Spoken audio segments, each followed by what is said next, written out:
जोशी मठ में समस्या केवल ये इतनी भर नहीं कि वहां जमीन धंस रही है और वहां के जो रहवासी हैं उनके लिए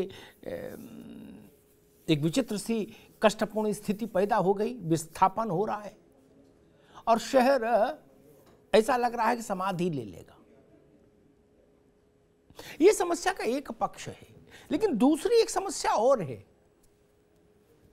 जिस पर आज हम चर्चा करने के लिए आए। इस विषय पर चर्चा कम हुई। दरार कितनी है, बिल्डिंग कितनी आगे झुकी, कितनी पीछे झुकी, धरती में कंपन कितना है, इस पर तो चर्चा हुई। मैं आज थोड़ा उत्तराखंड, ये जोशी मठ के ही इस आपदा के दूसरे पक्ष पर चर्चा चाहता हूं। जब ये बात पता थी महीनों पहले कि जोशी मठ में जमीन कांप रही है, धसाव हो रहा है शहर में, वो स्थिति आएगी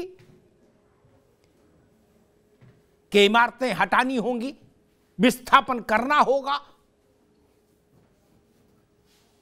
ये कोई रॉकेट साइंस नहीं थी, कोई गुप्त बात नहीं थी, कोई अचानक आया भूकंप नहीं था कि पता ही नहीं था, सो रहे थे। केदारनाथ की त्रासदी भी अचानक थी एक सीमा तक, लेकिन ये तो शनै शनै शनै शनै शहर धंस रहा था, सबको पता था। तो सरकार ने, शासन ने, प्रशासन ने क्या इंतजाम किए थे इस धसाव से उत्पन्न होने वाली स्थिति से निपटने के लिए? मेरा विषय वो है, जब आप किसी का घर खाली कराएंगे, उसका ध्वस्तीकरण करेगी सरकार, तो क्या उसको मुआवजा नहीं देना होगा? देना होगा। मुआवजा किस दर से मिलेगा, कितना मिलेगा, क्या उसकी स्थिति बनेगी? क्या इसके लिए एक दो टूक स्पष्ट, पारदर्शी और सबको मंजूर होने वाली नीति नहीं बन सकती थी? इधर जेसीबी खड़े, बुलडोजर खड़ा है, उधर होटल है, मकान है और बीच में महिलाएं सड़क पर लेटी हैं। यह दृश्य क्यों आया जोशी मठ में? यह दृश्य इसलिए आया क्योंकि शासन ने, सत्ता ने, प्रशासन ने, अधिकारियों ने रजाई ओढ़ ली। धस रहा है, धसने दो। जब बरसात होगी तो छाता देखेंगे। वो जो भाव है ना, प्यास से जब दम निकलने लगे तो कुआं खोदने चलो, वो भाव। एक दूसरा प्रश्न खड़ा होता है, विस्थापन करिए, घर छोड़ दीजिए, मुनादी हो गई, टीवी वालों ने भी चला दिया कि मुनादी हो गई, घर खाली करिए, ठीक है जी। वो खाली करने की प्रक्रिया में और उनके सामान को किसी सुरक्षित स्थान तक ले जाने की प्रक्रिया में सरकार कहीं खड़ी नहीं दिखी मुझे, शासन कहीं खड़ा नहीं दिखा। क्या इसके लिए सरकारी व्यय पर, सरकारी प्रबंध से कोई व्यवस्था नहीं हो सकती थी जो सामान निकलवाने में मदद करते, सामान लोड करवाते? वो वाहन सरकारी हो सकते थे, सरकार सार्वजनिक क्षेत्र से, निजी क्षेत्र से वाहनों को अधिग्रहित कर सकती थी यहां के लिए, ताकि वो सुरक्षित सामान ले जाके यहां के रहवासियों का जो सुरक्षित स्थल है वहां तक छोड़ के आते। मकान खाली करो, किसी घर में कोई वृद्ध हो सकता है, किसी घर में कोई अशक्त हो सकता है, क्या परिस्थिति बनी? ये अफरा तफरी क्यों आपने पैदा की, अस्त व्यस्तता? तीसरा प्रश्न, क्या ये बेहतर नहीं होता कि उत्तराखंड जैसा राज्य जहां आपदा और वहां के निवासियों का चोली दामन का साथ, आपदा वहां के लिए कोई अजूबी चीज नहीं। केदारनाथ के समय भी ये सवाल मैंने उठाया था, आज जोशी मठ के समय उठा रहा हूं। पुनर्वास केंद्र, विस्थापन केंद्र करके कोई व्यवस्था क्यों नहीं हुई उत्तराखंड में? 10 साल पहले 2013 में तो केदारनाथ का संकट आया था। क्या किया? एक कमरे में लोग बता रहे 8-8, 10-10 लोग, 12-12 लोग भर दिए, हो गया विस्थापन। ऐसे होगा? पहले से इंतजाम क्यों नहीं हुए? ये प्रश्न है। और सबसे बड़ा प्रश्न, लाख टके का प्रश्न ये कि 4-4, 5-5 मंजिल की इमारतें बनी कैसे?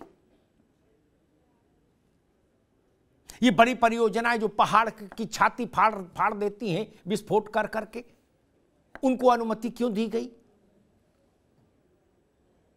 उत्तराखंड के 10-13 जिलों में से 10 जिलों के विकास प्राधिकरणों में टाउन प्लानर नाम का जो जीव है वो नदारद क्यों है?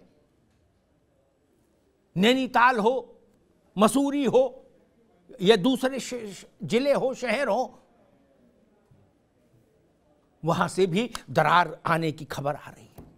क्या सरकार ने उनका भार वहन करने की क्षमता का वैज्ञानिक सर्वे करा के रखा है? नहीं ना। तब क्या कथा में आए हो? फिर क्या क्या करना है? क्या जरूरी नहीं था? ये तमाम बड़े सवाल हैं जो आज उठने चाहिए। बड़ी विचित्रता है भाई। मैं अरुण प्रताप से बात शुरू करूंगा, फिर राजनीतिक लोगों के पास आऊंगा। मेरा फोकस कभी सरकारों की तरह से अस्त व्यस्त नहीं होता, बिल्कुल शार्प और फोकस्ड बात रखता हूं। अरुण प्रताप जी, महीनों से यह पता था कि यह स्थिति बनेगी, ठीक? कोई गुप्त चीज नहीं, कोई साइंस नहीं, कोई गोपन मामला नहीं था, सबको पता था, ठीक? चमोली के डीएम को ना पता हो सकता, लेकिन बाकी सबको पता था। यहां डिसमेंटलिंग भी होगी, ध्वस्तीकरण भी करना हो, मजबूरी हो जाएगी, धरती हिल रही है, फट रही है, विस्थापन होगा, तो विस्थापन का मुआवजे का बेहतर इंतजाम करके नहीं रखा जा सकता था? या ये इस बात के इंतजार में थे कि जब बारिश होगी तो छाता ले आएंगे बाजार से? ना ना, करप्ट होना, अरुण करप्ट होना एक चीज है। उत्तराखंड में 13 विकास प्राधिकरण है, 13 जिलों में, उनमें 10 में तो टाउन प्लानर नाम की कोई चिड़िया है ही नहीं। टाउन प्लानर तो वहां तो जाओ अपने हिसाब से डीएमएसपी डीएमईएम को सेट करो, चाहे जो बनाओ। नहीं, मैं देश भर की बात नहीं कर रहा। और दूसरी बात, एक कॉम्प्रिहेंसिव नीति होनी चाहिए कंपनसेशन की, वो बात ठीक है, लेकिन मैं कह रहा हूं ये तो सामने संकट दिख रहा था कि महीने 2 महीने 4 महीने में ये स्थिति आएगी कि शहर समाधि ले लेगा। तो मुआवजा भी चाहिए, विस्थापन के लिए जगह भी चाहिए, टेंट भी चाहिए, तंबू भी चाहिए, हीटर भी चाहिए, दवा भी चाहिए। ये इंतजाम सरकार ने करेगी, कौन करेगा? छोड़िए रौतेला कमेटी ने क्या कहा, मिश्रा कमेटी ने क्या कहा, और अंग्रेज क्या कहेंगे, छोड़िए, जाने दीजिए। ये तो साथ दिख रहा था ना भाई मेरे, इस पर क्या किया? इससे तो मैं भागने नहीं दे सकता शासन को। सही बात है, सही बात है। और जो लोग इसमें भी शासन को क्लीन चिट दे दे, फिर उनकी नैतिकता पर प्रश्न उठेगा। ये कैसे संभव है कि लोग सड़क पर लेट रहे इस बात के लिए कि बुलडोजर मंगा लिए, मुआवजा का इंतजाम नहीं? साथ जहां आपने लाल टीका लगाया, लाल क्रॉस लगाया, जाके उसको नोटिस गया? नहीं गया। कानून कहता नोटिस जाना चाहिए कि नहीं जाना चाहिए? अजब परिस्थिति पैदा कर दी। मैं भाजपा के पास बाद में आऊंगा, मथुरादत्त जी आपके पास पहले। बाकी तो आप जो कुछ कहेंगे राजनीतिक तौर पर कहेंगे, कांग्रेस के होने के नाते वो विषय अलग है। लेकिन एक बात मैं समझना चाह रहा हूं, क्या उत्तराखंड में आप और भाजपा 2 ही लोग शासन में रहे? कभी हम और अरुण प्रताप तो रहे नहीं, ताकि दोष हम लोगों पे आए, ठीक? या तो आप मालिक मुख्तार रहे या भाजपा वाले रहे। क्या वहां फ्री फॉल ऑल है? मैं भी आके कोई 10-20 मंजिल की होटल कहीं भी बना सकता हूं, गोमुख से लेके और यमुनोत्री, गंगोत्री, कर्णप्रयाग और ऊधम सिंह नगर और जहां मसूरी, नैनीताल, कुछ भी बना लो, चाहे फ्री फॉर ऑल है क्या? या उसमें कट लेके सब अलाउ हो जाता है, मिठाई लेके? ये निर्माण हो कैसे गया? अचानक तो हुआ नहीं होगा भाई। कभी नारायण दत्त तिवारी रहे होंगे, कभी स्वामी कौन थे, स्वामी जी रहे होंगे, हरीश रावत रहे होंगे, और जो भी लग रहे, पहले को छोड़ भी दो। आप लोग क्या करते हो, मतलब फ्री कर दिया कि भाई मिठाई लाओ काम करो। मथुरा जी, मिष्ठान्नम मधुरम पिरम बोले इधर देते जाओ, उधर काम शुरू रखो। बोले गंगोत्री पाठ दो, कोई दिक्कत नहीं, जमुनोत्री पाठ दो, कोई दिक्कत नहीं है। हम लोग मुख्यमंत्री बनाओ मुख्यमंत्री हटाओ में अभियान में सतत व्यस्त रहेंगे क्या? और पूरे 5 साल यही रैकेट चलेगा कि रामलाल कहेगा हम मुख्यमंत्री कुर्सी नहीं छोड़ेंगे, श्यामलाल कहेगा हम तुम्हें गिराक मानेंगे। नहीं मथुरा जी, नहीं, मुख्यमंत्री बदलने तक। और दूसरा जो थोड़ा संकोच में आप लोग ने बोला हम तो बेशरम आदमी है, दूसरा मिठाई के जुगाड़ में रहे। मैं एक बात कहता हूं, बुरी लगेगी, अच्छी लगे, इस बात अच्छी लगने की बात कहने का मौसम भी नहीं है। सैकड़ों लोग सड़क पर खड़े हैं, मैं अच्छी बात कैसे बोलूं? एक मिनट। उत्तराखंड में जो भी अवैध गैर जरूरी नियमों का उल्लंघन करके निर्माण हुआ, परियोजनाएं आई, चाहे जेपी लाया हो चाहे सरकारी रही हो, उन सब में नेता लाभान्वित हुए। ऑल पार्टी नेता, भाजपा, कांग्रेस एंड यूकेडी तीनों। किसी को ठेकेदारी किसी ने चिंटू के नाम से ले ली, किसी ने लड्डू ले लिया, लड्डू का डब्बा ले लिया। यही है ना सच? उत्तराखंड का आदमी गरीब क्यों रह गया? इसीलिए रह गया भैया। देखो अब वो समय नहीं बचा कि जिसमें हम लोग सकरी गलियों में बचाने के लिए अपने को भागें। जनता सब जानती है। ऊंट की चोरी निहुरे निहुरे, एक कहावत है कि ऊंट की चोरी जेब में रख के नहीं हो सकती। ठीक, गंगोत्री में खड़े होके आप कहो और तुलसी पत्ता भी हाथ में रख लो क्या कि ये होटल या इस टाइप की इमारतें जो बन गई इनमें कोई लड्डू का लेन देन नहीं हुआ, कोई मानेगा नहीं ना? गंगोत्री में खड़े होके कहो तब भी, बाकी छोड़ी दो क्या, गोमुख जाके कोई नहीं मानेगा। ये भ्रष्टाचार का नग्नतम बीभत्सतम स्वरूप है उत्तराखंड में।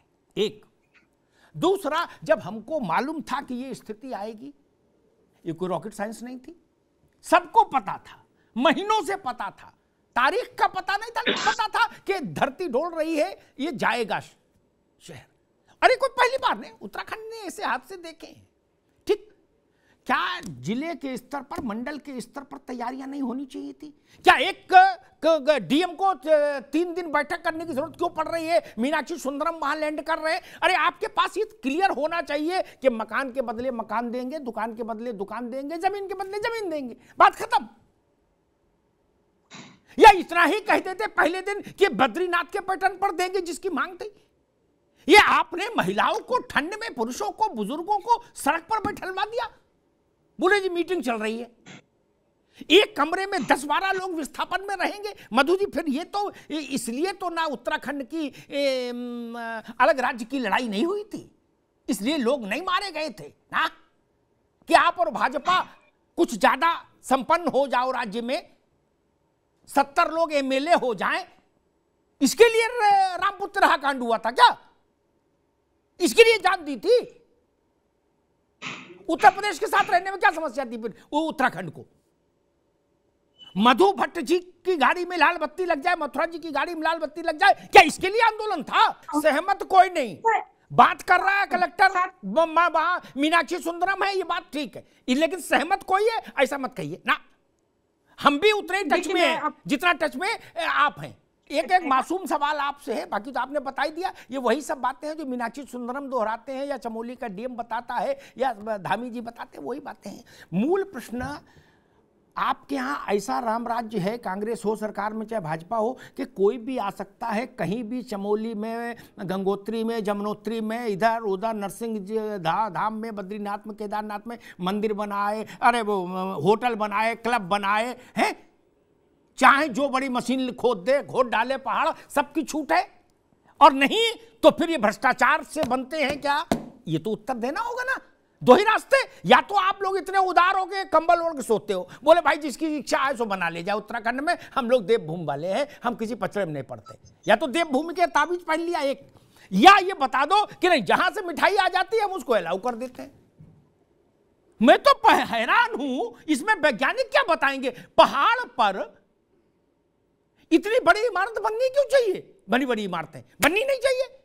एक की जगह 10 होटल बनाओ, एक ही मंजिल रखो, इसके लिए वैज्ञानिक की जरूरत है? हरीश रावत को या पुष्कर धामी को या बच्ची सिंह रावत को या तीरथ को? त्रिवेंद्र सिंह रावत को कि वैज्ञानिक की जरूरत है क्या? मधु जी, इतना तो मैं जानता हूं जो पहाड़ का नहीं हूं। अरे प्रकृति नहीं भैया, मैं पूछ रहा हूँ 6-6 मंजिल मकान बन कैसे गए होटल? प्रकृति की बात ही नहीं कर रहा हूँ मैं, तो दुनिया की बात नहीं है। मधु जी एक मिनट, मधु जी मैं तो बहस में पड़ी नहीं रहा, सारी बात आपकी मान ली जितनी आपने कही। मैंने एक मासूम सवाल पूछा, उसका उत्तर नहीं दिया। एक बात बताइए, रुक जाओ भाई मधु जी, एक मिनट रुको। हमारे साथ प्रोफेसर सुशील कुमार भी जुड़ गए हैं जो वैज्ञानिक है। मधु जी एक मिनट रुको भाई, वो सुशील जी भी जुड़ गए हैं।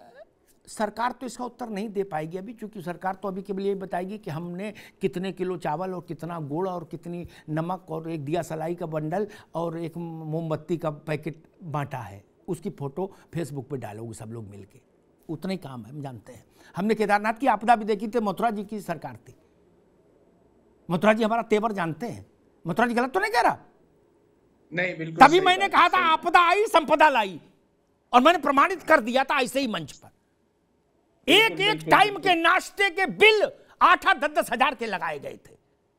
किस मुंह से कहोगे कि इस गरीब प्रदेश के लिए हम लड़ रहे हैं, ये देवभूमि के लिए लड़ रहे हैं? मैंने बिल दिखाए थे, ऐसे ही मंच पर बिल दिखाए थे। आपदा के समय जब इतनी संवेदनहीनता, तो क्या करते होंगे सामान्य समय में आप लोग? भैया सुशील कुमार जी, ये तो चलो जोशीमठ का तो ठीक है, मसूरी है, नैनीताल है, कर्णप्रयाग है, और जो इलाके हैं ओवरबर्डन्ड सब हैं, ठीक। मसूरी नैनीताल तो खास तौर पर, कोई पक्के पहाड़ पर तो बना नहीं नगर, ठीक, सब मलबे पर बने, ठीक। उनके पास भार वहन करने की क्षमता बहुत सीमित है। नैनीताल के पास भार वहन करने की क्षमता थी 20,000 लोगों की, क्या 2-4-5 लाख तो वहां कबड्डी रोजी खेल रहे हैं? नहीं। क्या उत्तराखंड में देवभूमि मानने वाले इस राज्य में सरकारों ने कभी कोई ऐसा वैज्ञानिक सर्वे करा के इस ढंग की कोई निषेधाज्ञा लागू की कि भाई जिस शहर की क्षमता 25,000 से है वहां 2 लाख आदमी दंड क्यों करे? पहले ऐसा कोई कार्यक्रम आपने कभी सुना? वैज्ञानिक सर्वे हुआ हो कि भाई जो लोड वियरिंग कैपेसिटी होती है उसका अंदाज लग जाए, या खुला छोड़ दिया बोले आते जाओ जाते जाओ है? मेरा प्रश्न वही था। मैं तो बहुत बुनियादी बात करता हूँ, बहुत पढ़ा लिखा आदमी ने।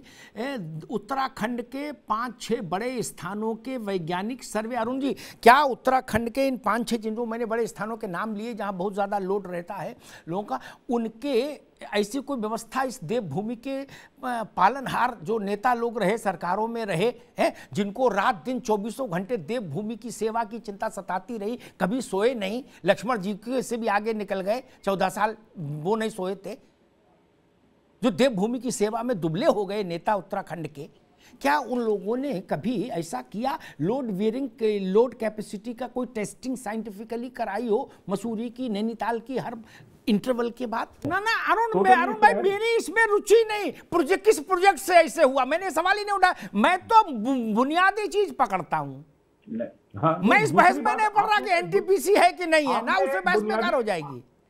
मसला ये, ठीक, मसला ये मथुरा दत्त जी, अनपढ़ आदमी भी जानता है कि पहाड़ में मकान एक विशेष विधि से बनता है, इसके लिए किसी भूवैज्ञानिक की जरूरत है क्या? आपके बाप दादा ने, पूर्वजों ने भी मकान बनाया होगा, ठीक। क्या भूगर्भ वैज्ञानिक आए थे उनको बताने? नहीं ना। रहता था आदमी ऊपर, खेती करता था 5 किलोमीटर नीचे जमीन पर, ठीक, रहने की सुरक्षा वहां से पाता था। अब नीचे की जमीन पर बना दिए होटल, रिसोर्ट, कैसीनो टाइप की चीजें खोल दी, तो ये स्थिति तो बननी थी, इसमें कौन सी चौंकने की बात है? ये उत्तराखंड की मूल प्रकृति के विरोध में आप लोग चले गए ना। मथुरा दत्त जी, आपको अगर आवाज आ रही है तो मेरा प्रश्न, इतनी सरकारें आई गई, उत्तराखंड के महत्वपूर्ण स्थानों की लोड बियरिंग कैपेसिटी, भार वहन करने की क्षमता के वैज्ञानिक सर्वे कराने का समय क्यों नहीं मिला? अब धामी जी कह रहे हैं कि अब हम कराएंगे, अभी तक क्यों नहीं मिला समय किसी को? Right from Swami ji to Pushkar Dhami, बीच में जितने आगे सब। ठीक है जी। मथुरा दत्त जी बसपा से आया है क्या? मथुरा दत्त जी अच्छा ठीक है, वो कहीं और बात करें। मधु भट्ट जी, यही सवाल आपसे जो मैंने मथुरा दत्त जोशी से पूछा, वही सवाल आपसे कि इतनी सरकारें आई गई, सरकार बनाने बिगाड़ने के, विधायक तोड़ने और पटाने के खेल में तो आप लोग अहर्निशी पूरे विश्व को मात देते ही हो। आपके जोड़ का कोई नहीं पूरे विश्व में, उत्तराखंड के नेताओं के। लेकिन कभी ये नहीं सोचा कि लोड बियरिंग कैपेसिटी का सर्वे भी करा ले? ये भोले भाले जो लोग हैं, इनकी जिंदगी का सवाल है। कर्णप्रयाग में भी स्थिति खराब हो रही है, वहां भी जब पूरी खराब हो जाएगी जोशी मठ जैसी, तब वहां प्राथमिकता में लेंगे। मथुरा दत्त जी, मेरा आपसे भी बड़ा उतने मासूम सवाल था कि आप लोग सरकार गिराने बनाने, विधायक तोड़ने फंसाने के चक्कर में तो वर्ल्ड फेम के लोग हो, कोई जोड़ ही नहीं, पूरे विश्व में आपका कोई जोड़ नहीं उत्तराखंड के नेताओं का, 24 घंटे एक ही काम में व्यस्त रहते हो। खैर, वो आपके अपनी व्यक्तिगत योग्यता है, उसको मैं प्रणाम करके एक सवाल ही रखता हूं, कभी किसी सरकार ने ये चिंतन नहीं किया कि कितना भार वहन करने की क्षमता मसूरी में है, कर्णप्रयाग में है और नैनीताल में है और दूसरे स्थानों पर है, जहां उससे 10-10 गुना ज़्यादा संसाधन हमने झोंक दिए, आदमी वहां कबड्डी खेल रहा है, उसको दिल्ली मुंबई का कनॉट प्लेस बनाने पे आमादा हो गए। कभी इसका कोई सर्वे पे नहीं कराया ना साइंटिफिक? क्योंकि मुख्यमंत्री जो लोग रहे उनके पास टाइम ही नहीं। वो मथुरा जी को बुला पूछ रहे कि हाँ भाई फलाना विधायक क्या रैकेट कर रहा है, बोलो भाई साहब उसका फोन टेप करा रहा हूं। क्या बोले? उसका स्ट्रिंग कर लो, स्ट्रिंग भी कर लो। आप लोग तो इसमें लगे रहे ना, फोन टेप कर लो, स्ट्रिंग कर लो। आपके पास टाइम कहाँ रहा? कभी सोचो कि उत्तराखंड का क्या करें भैया? नहीं अमिताभ जी, आप अच्छा गलत कहें तो बता दो। आपसे मतलब राजनेता, उसमें भाजपा, कांग्रेस, यूकेडी सब शामिल हो, दूसरे स्ट्रक्चर में लगा है पूरा राजनीतिक दिमाग। एक ठीक है, एक सवाल अरुण जी, ठीक है मथुरा जी आऊंगा आपके पास, आऊंगा। एक सवाल अरुण जी से लूंगा। मथुरा जी ने एक पुरानी स्मृति याद दिला दी, हमारे बड़े पुराने मित्र हैं। जब उत्तराखंड सबसे बुरी त्रासदी झेल रहा था केदारनाथ की, उस समय उत्तराखंड राज्य के एक बड़े मंत्री, ताकतवर मंत्री, अपनी साली सलहेज को जहाज में घुमा रहे थे, जो आपदा के लिए था। क्या ये गलत कह रहा हूं? अरे हमको पता है आपकी आंख में कितना पानी है भाई। तब मैंने कहा था कि घर में लाश रखी हो तो घर वाले सिनेमा देखने नहीं जाते, मुझे अपना शब्द याद है। वो मंत्री बाद में मुझको मिलने आए, बोले भाई साहब ऐसा था वैसा था। मैंने दूर हटो भाई, ऐसा घृणित काम करते हो? हजारों लोग मर गए, आप साली सलेज को घुमा रहे हो जहाज में, और फिर कहते हो देवभूमि है और हम लोग इसके पुजारी हैं। हमको मालूम है जन्नत की हकीकत क्या है मधु जी, हम पता है, छोड़ो उस बात। अरुण जी, क्या मैं देश को यह कह सकता हूं कि उत्तराखंड इतना उदारवादी राज्य हो गया है, वहां कोई नियम कायदा नहीं, चाहे जो आए, चाहे जो गतिविधि करे, चाहे जो बना दे? ऐसा है क्या जो उत्तराखंड की दशा दिख रही है मुझे? कभी मैंने नहीं सुना कि ये इस चिंतन हुआ हो वैज्ञानिक आधार पर कि इससे ज्यादा ये पेट्रोल डीजल चालित वाहनों को एंट्री नहीं मिलेगी, इससे ज्यादा लोगों को एंट्री नहीं मिलेगी, इससे ज्यादा होटल नहीं खुलेंगे, इससे ज्यादा कहीं कोई बैरियर लगाया क्या कभी उत्तराखंड ने? अरुण जी, और राकेश शर्मा सामान्य व्यक्ति नहीं थे, वो अवतारी थे, हर मुख्यमंत्री उन पे फिदा था। मथुरा जी गलत बोलूं तो टोक देना जी, वो वही बात मैं कह रहा हूं। जी ठीक बात है अरुण जी, ठीक बात है। सुशील जी, आप तो वैज्ञानिक आदमी हो, जमीन का ही सब अध्ययन करते हो। उत्तराखंड में देवभूमि होने के नाते क्या सरकारों ने सारे नियम कायदे हटा लिए, बोले ओपन फॉर ऑल है क्या? चाहे चिड़ियाघर खोलो और चाहे टनल बनाओ और चाहे बिजली बनाओ, चाहे परमाणु विस्फोट करो, सब फ्री है, और चाहे अपना फार्म हाउस बना के यहाँ स्टिंग ऑपरेशन करो। सुशील जी, ऐसा कुछ है लगता है मुझे, नहीं? मधु भट्ट जी, यही प्रश्न आपसे, सरकार किसी की रही हो, ओपन फॉर ऑल बना के रखा आप लोगों ने बस। हाँ, गायत्री मंत्र जैसे हम लोग सुबह पढ़ते हैं ना, वैसे उत्तराखंड के जो भी राजनीति में करने आता है उसको एक मंत्र उसका गुरु दे देता कि बेटा जहां भी जाना देवभूमि 3 बार बोलना, कहना देवभूमि देवभूमि देवभूमि, बस इसके अलावा करना कुछ नहीं। मधु जी, मैं जितने भी लोगों से बात करता हूं वो यही बोलते हैं। मैं उनसे पूछता हूं ये अवैध निर्माण क्यों हुआ, वो कहते देवभूमि। मैं कहता हूं ये विस्फोटक इस्तेमाल क्यों हो रहे, वो कहते देवभूमि। मैं कहता हूं ये 7 मंजिल के होटल क्यों बन गए, वो कहते देवभूमि। मैं कहता हूं सर्वे क्यों नहीं हुए, वो कहते देवभूमि। हम कुछ भी पूछे वो केवल देवभूमि बोलते हैं मधु जी। नहीं, लेकिन सवाल तो सुनेंगे कि नहीं? सवाल जो हो रहा है उसका जवाब तो देना होगा ना। देवभूमि कहने से सवाल नहीं टल जाएंगे ना। ये जो हजारों लोग बेघर हो गए, इन पर इनकी तो पीड़ा हमको सोचनी होगी ना मधु जी। नहीं, केदारनाथ के बाद वो टेक्नोलॉजी क्यों नहीं आ गई? केदारनाथ से बड़ी आपदा तो हाल फिलहाल नहीं देखी किसी ने, तब उस वक्त क्यों नहीं आई? फिर 10 साल काट दिए ऐसे ठंडे में। आप आगे भविष्य में क्या कर लेंगे वो तो भविष्य में ही देखेंगे। हम तो आप प्रश्न ये पूछ सकते हैं अभी जो नहीं किया वो, और पहले आप लोगों ने जो नहीं किया। हम उसी सवाल पूछ सकते हैं, भविष्य में अगर अच्छा करेंगे तो हम सबसे पहले आपके लिए ताली बजाएंगे। 1936 में स्विट्जरलैंड के वैज्ञानिक आए, उन्होंने इस क्षेत्र का दौरा किया, जोशीमठ की बात कर रहा हूं। उन्होंने एक रिपोर्ट सबमिट की अंग्रेजों के जमाने में। उसके बाद 70 के दशक में, शायद 76 में मिश्रा कमेटी बनी, ठीक। उसके बाद रौतेला की रिपोर्ट आई अभी हाल में, ठीक। क्या इन सब रिपोर्टों पर के कागजों पर पकौड़े रख के खा लेते हैं क्या सब लोग? पढ़ते पढ़ाते नहीं है कोई? मैं ये समझ नहीं पा रहा। एक समझ सुनिए, 36 में जो कहा गया वही मिश्रा कमेटी में कहा गया। फिर जोशीमठ में निर्माण कैसे हुआ ये नहीं पूछूं? यह रिपोर्ट खो गई थी, या तो ये कह दीजिए कि चोर चुरा ले गए रिपोर्ट, हमने पढ़ी नहीं, तो भी मैं चल मान लूं। मधु जी रिपोर्ट में था ना ये। पत्रा जी एक लाइन में बताइए क्यों आप कांग्रेस इसके लिए, कांग्रेस अपने हिस्से में कहां तक जिम्मेदार है, उतनी जिम्मेदारी लीजिए। भैया सुशील जी एक सवाल छोटा सा आपसे, क्या उत्तराखंड में फ्री फॉर ऑल है? कोई वैज्ञानिक जांच पड़ताल का काम नहीं होता वहां? बोले जिसका जो मन आए सो बना ले। क्या ऐसा ना हो कहीं उत्तराखंड में परमाणु विस्फोट का भी परीक्षण का कार्यक्रम शुरू करा दे कोई प्राइवेट प्लेयर आके? नहीं, बताइए, वैज्ञानिक भी संपर्क में नहीं रहते, उनका नेटवर्क आउट रहता है उत्तराखंड में, इससे समझ गया।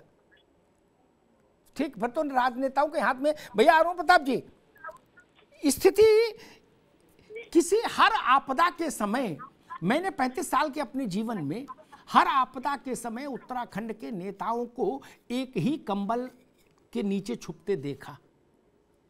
अभी ऐसे सवाल मत करिए अमिताभ जी, अभी आपदा है, हम लोग बहुत फंसे हुए हैं, ठीक।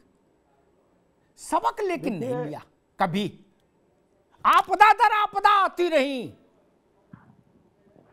सबक क्या हुआ जी अरुण जी? मैंने कोई एक्शन नहीं हुआ? बिल्कुल अरुण भाई, मैंने केदारनाथ के बाद जब सत्ता परिवर्तन हो गया मथुरा जी, तो मैंने हरीश जी से कहा, वो मुख्यमंत्री थे उस वक्त, मैंने हरीश जी से कहा कि भाई जो आपदा की राशि आई है विश्व भर से, क्या उस पर एक श्वेत पत्र जारी करा दीजिएगा। बोले बहुत अच्छी बात है, बिल्कुल कराना चाहिए, कराएंगे। क्या चीफ सेक्रेटरी थे वहाँ, उनसे कहा कि अमिताभ जी का सुझाव बहुत अच्छा है, इसको नोट कर लीजिए, ये करना है। आज तक श्वेत पत्र नहीं आया, सरकारें बदल गई, हमको मालूम है रोशनी कहाँ अटकी हुई। भैया ज़्यादा कहलाओ ना मथुरा जी। सुशील जी आप जुड़े हैं कि नहीं भैया? हाँ मैं जुड़ा हूँ सर, मैं जुड़ा हूँ, बताइए। ठीक, ने बीच बीच में आप नेटवर्क से बाहर हो जाते हैं। खैर एक छोटा सा सवाल आपसे, क्या उत्तराखंड में वैज्ञानिक जांचों की, पड़तालों की, अध्ययनों की जो रिपोर्ट्स आती हैं उनको लॉकर में रख के चाबी गंगोत्री में डाल दी जाती है, उनको कोई पढ़ता नहीं? 1936 से लेके अब तक की 10 रिपोर्ट तो मेरे संज्ञान में है। हाँ जी, कोई पढ़ता पढ़ाता नहीं यहां। बोले आ गई रिपोर्ट, बोले ताला बंद कर दो, चाबी तुरंत गंगोत्री में फेंक दो, ताकि कोई दूसरा भी ना पढ़ पाए। ऐसा है क्या? नहीं सुशील जी, तो वही मैं कह रहा हूं, मतलब वैज्ञानिकों की सलाह, उनकी सिफारिशों को उत्तराखंड में कोई तवज्जो नहीं मिलती, यही ना मानू। आवास जो विकास प्राधिकरण है वो नहीं सुनते किसी वैज्ञानिक की कौन से जोन में है, वो कहते इधर आओ, लड्डू लाए हो, बोले लाए, लड्डू इधर रखो, चाहे जो बनाओ मौज लो। ये तो फिर ऐसा हो रहा है। मैं तो मतलब प्रैक्टिकल बात बोल रहा हूँ, इसको मैं शब्द बहुत सुंदर शब्दों में भी बोल सकता हूँ। 1 घंटे की बहस हुई मथुरा जी, मधु जी, अरुण जी और मैं और सुशील जी, हम लोग तो कुछ फैसला नहीं कर सकते, इसलिए आप भी दोनों को मुखातिब हूँ। केदारनाथ के समय ऐसे ही मंचों पर बहसों में मैंने गंगा जली उठवाई उत्तराखंड के नेताओं से। वो दृश्य बहुत हृदय विदारक थे केदारनाथ के। मैंने कहा कि ये जो भी कमियां इस बार हम लोग देख रहे हैं, ये दूर कर लेना आप लोग, सब लोग। सबने कसमें खाई कि भैया बस ये निपट जाए, इसके बाद इसी में लगना है। हर 50 किलोमीटर में ऐसी व्यवस्था कर देंगे, कितनी बड़ी भी आपदा आए, 3 महीने 4 महीने भी हजारों आदमी चैन से रह ले। अनाज का भंडारण हो जाएगा, डिश हो जाएगा। बड़ी मैं नाम लेके नहीं बोलूंगा यार, नहीं बहुत बहुत चेहरे खराब हो जाएंगे। बड़े नेताओं की बात कर रहा हूं, छोटों को भी नहीं, जो उत्तराखंड चलाते थे, इधर वाले उधर वाले। ठीक, क्या हुआ? कुछ नहीं किया, वरना एक कमरे में 10 लोग नहीं भरने होते। मधु जी माफ करिएगा, उत्तराखंड जैसे राज्य में जहां आपदा का चोली दामन का साथ है जीवन के, वहां अपनी जगह जगह ऐसे वैज्ञानिक ढंग के शेल्टर होम नहीं बना पाए आप लोग। जहाज तो खरीद लेते हैं सरकार के लिए, उसकी समझ है, शेल्टर होम बनाने की नहीं। विधायकों के निवासों में रंगरोगन पर्दे अच्छे लगे, इसकी समझ है। उत्तराखंड का गरीब आदमी जिंदा रहे, इसकी चिंतन नहीं है। केदारनाथ की त्रासदी जब हुई थी, मथुरा जी गवाह होंगे, तब बहुत स्थिति खराब थी। मैं इसे सवाल उठाता था, एक प्रस्ताव आया कि 1 घंटे की एक डॉक्यूमेंट्री संवर रहा है, उत्तराखंड बन रहा है, उत्तराखंड की भेज दे दें आपके चैनल को, है बहुत कई लाख रुपया मिलेगा, है। बस ये थोड़े सवाल ऐसे नहीं पूछो मथुरा जी। तो मैंने कहा ना भाई ये नहीं हो सकता ना मधु जी, ये सच्चाई है। ये क्यों नहीं बदला उत्तराखंड? मुझे रामपुर तिराहा याद आता है, मुझे कुर्बानियां याद आती हैं यहां के भोले भाले लोगों की, यहां की स्त्रियों ने कुर्बानी दी। क्या छोटी बात है? किस लिए बना था वो अलग राज्य?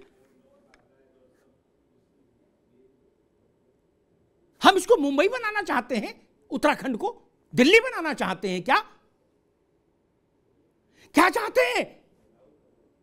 मैंने लोगों का रोना बिलखना देखा है। मैं नहीं जानता कि जोशीमठ से जीतेगा कौन और हारेगा कौन, लेकिन उत्तराखंड के आदमी की आंख का आंसू तो दिख रहा है ना मुझे। जिन लोगों ने बैंक से लोन लेके मकान बनवाए, क्या उनके लिए तत्काल घोषणा नहीं होनी चाहिए थी कि डोंट वरी, तनाव मत लीजिए, सरकार की जिम्मेदारी होगी? क्या नहीं होनी चाहिए थी घोषणा? लेकिन कलेक्टर तो नहीं बोले, सुंदरम भी नहीं बोले। क्यों नहीं बोले? आप मकान गिरा देंगे तो बैंक तो माफ नहीं कर देगा ना पैसा। क्या इस पर नहीं बोलना चाहिए था? आदमी और जानवर में फर्क होना चाहिए। और फिर हम देवभूमि कहते, अगर वो देवभूमि है तो ये देवता हैं जो यहां के निवासी हैं, इनके चरणों में सिर रखिए। राजा की तरह व्यवहार होता है, ये ठीक नहीं। अनियंत्रित विकास का ही मसला नहीं। अनियंत्रित विकास जब भ्रष्टाचार के साथ गठबंधन कर ले तो वो और विभत्स हो जाता है। चोरी छुपे कोई कुछ बना ले, उसका ध्वस्तीकरण हो सकता है, लेकिन जब सब जानते बूझते सबकी हिस्सेदारी से बनता है। और पुराने लोगों को याद होगा मथुरा दत्त जी, जब टिहरी का मामला था क्या, तो जो लोग अनशन पर बैठे थे हैं, उसके विरोध में उनको पत्थर मारने वालों में भाजपा, कांग्रेस, उत्तराखंड क्रांति दल, सब राजनेता थे। सब टिहरी का नारा लगा रहे थे कि नहीं बहुत जरूरी है। ये बात गलत है क्या? मैं तो हैरान हूं, मसूरी के बारे में कोई प्लान नहीं, नैनीताल के बारे में कोई प्लान नहीं, कर्णप्रयाग के बारे में कोई प्लान नहीं। धामी साहब अभी कह रहे थे कि नहीं अब हम करवाएंगे। हमने कहा तो भाई इतना लेट हो गया। सिस्मिक जोन सब पता है सबको कि बड़ा खतरनाक जोन है, लेकिन हम तैयारी नहीं करते।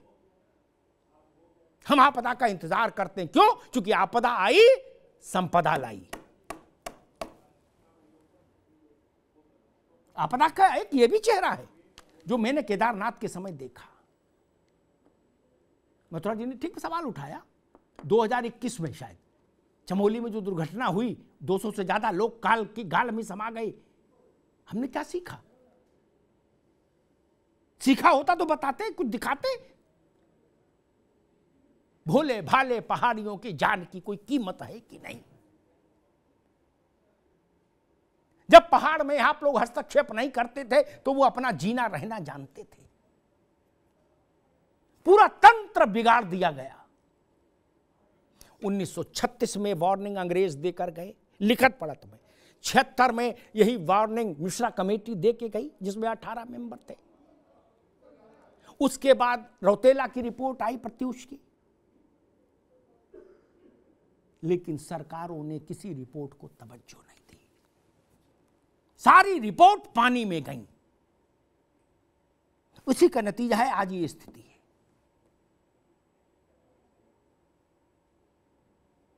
फिर बड़ा मन क्यों नहीं किया? अगर दुख को हम कुछ कम कर सकते हैं, दरार नहीं भर सकते, और ना जोशीमठ को अब कोई ये धरती को हाथ लगा सकता है, ये भी जान लीजिए, सरकार हो और चाहे कोई हो।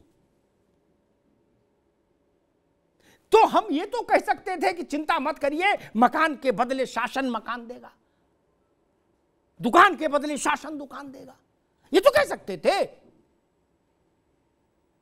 ये बद्रीनाथ की भूमि, ये नरसिंह भगवान की भूमि, लोगों के आंसू देखिए, उनका चीत्कार करुण क्रंदन सुनिए, करुण क्रंदन। मधु जी, आप तो महिला हैं, किसी से कहो अपना घर, पुलिस आके कह दे घर खाली करो माइक पर, घर खाली ऐसे हो जाता है क्या? गरीब से गरीब के पास भी एक सामान होता है, क्या इसमें शासन मदद नहीं कर सकता था? उनके शासन को, उनके सामान को वहां पहुंचाने में शासन मदद कर सकता था। अंपर डंपर गाड़ी घोड़ा शासन ले सकता था, किराए पर अधिग्रहित कर सकता था। इस ठंड में उनसे कह दिया कि भाई अपना समेट ले जाओ, चलो। क्या बड़ी बात थी? इसके लिए कोई वैज्ञानिक सर्वे चाहिए था क्या? ये तो मानवीय संवेदनाओं का प्रश्न था। गंगा में पानी कम रहे चाहे ज्यादा रहे वो अलग विषय है, लेकिन आंख में पानी रहना चाहिए, आंख में पानी रहना चाहिए। उत्तराखंड में समस्या यही है,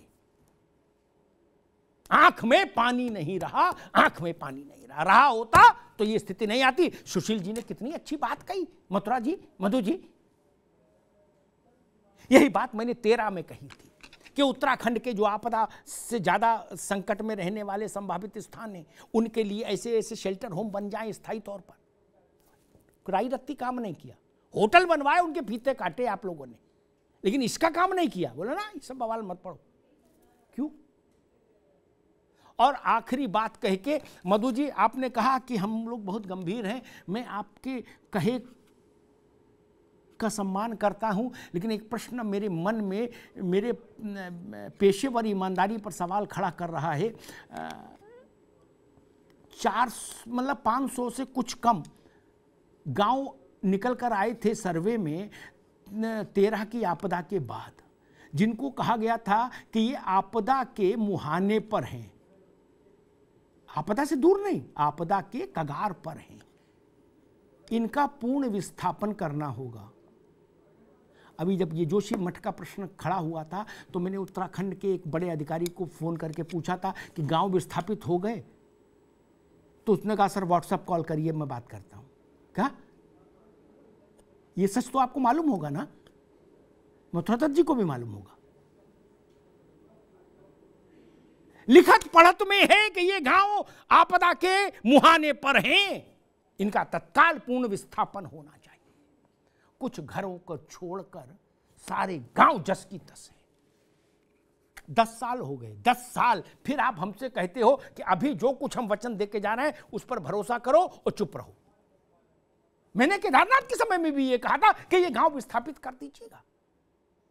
10 साल बाद पलट कर पूछा तो नहीं हुआ विस्थापन। 385 या कितने से ज्यादा गांव वहीं पर हैं। फिर किस काम में व्यस्त रहते हैं आप लोग, ये भी तो बता दीजिए। नियम कायदे का कोई काम वहां नहीं अगर हो पा रहा, करुणा का कोई काम नहीं हो पा रहा, तो किस काम में व्यस्त हैं सरकारें और राजनीतिक दल और ब्यूरोक्रेसी? किस काम में व्यस्त हैं? गांव का विस्थापन क्यों नहीं हुआ? ये सवाल उत्तराखंड में आने वाली हर आपदा के समय पूछा जाता है। और आखिरी बात, मालूम होगा कि उत्तराखंड ने 2016 से ही देख लीजिए मथुरा दत्त जी, जितनी आपदाएं झेली हैं सुशील जी, उन आपदाओं में 65% से ज़्यादा आपदाएं केवल उन 3 जिलों में आई जहां उत्तराखंड में जल विद्युत परियोजनाओं का सर्वाधिक सघन जाल है। क्या ये बात ये सिद्ध नहीं करता कि जल विद्युत परियोजनाओं ने उत्तराखंड को प्रकंपित कर दिया? क्या सच नहीं है? ये तो आंकड़ा है, ये मेरा नहीं है, ये सत्य का आंकड़ा है। किसी ने आवाज उठाई कि जल विद्युत परियोजनाएं बंद करिए, उत्तराखंड के लिए ठीक नहीं है? नहीं उठाई। जान सस्ती है, उत्तराखंड में संकट ही है। हां, ये देवभूमि है, यहां रहने वाले लोग देवता हैं, लेकिन उन देवताओं के, उन 1 करोड़ देवताओं के जो नागरिक हैं वहां के, उनके जो सो कॉल्ड पुजारी हैं, उनकी नीति और नियत पर सवाल खड़े हो रहे हैं, उनकी नीति और नियत पर सवाल खड़े हो रहे हैं। धन्यवाद।